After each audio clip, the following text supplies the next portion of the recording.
সবার কাছে আমি এসে দোয়া চাইতে। আর মার্কা যেহেতু হয় নাই, 23 তারিখে মার্কা দিবে, যেহেতু মার্কার কথা বলতে পারতেছি না, এটুক বলতে পারি আমি যদি নির্বাচিত হতে পারি তাহলে যে নবীন প্রবীণদের সমন্বয়ে ফরিদপুর উপজেলাকে একটা স্মার্ট উপজেলা হিসেবে সবাইকে আমি উপহার দিব।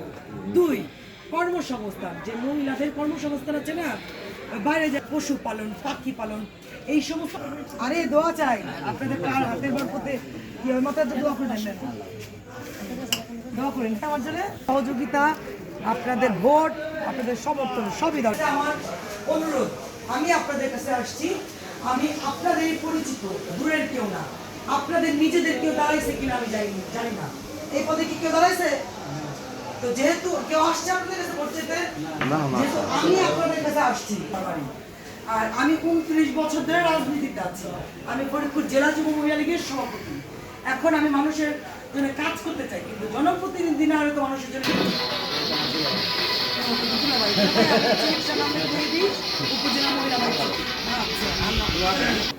চেয়ারম্যান, পুরুষ ভাইস চেয়ারম্যান, মহিলা ভাইস চেয়ারম্যান, 8 তারিখে, মে মাসের 8 তারিখে নির্বাচন।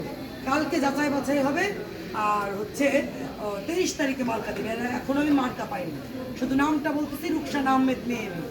আপনারা দয়া করে, যেই মানুষটা মানুষের উপকার করতে পারবে, কিভাবে দৌড়াইতে পারবে, তার একটা বয়সের ব্যাপার আছে, তার কর্মদক্ষতার ব্যাপার আছে, এমন একজনকে আপনাদের নির্বাচিত করা উচিত। কারণ এখন কিন্তু কেউ চাল জ্বালানোর জন্য কিন্তু চেয়ারম্যান মেম্বারের কাছে যায় না, সবাই চায় কি রাস্তাঘাটের উন্নয়ন, স্কুল কলেজের উন্নয়ন। সেটা কি করার জন্য কি দরকার এখন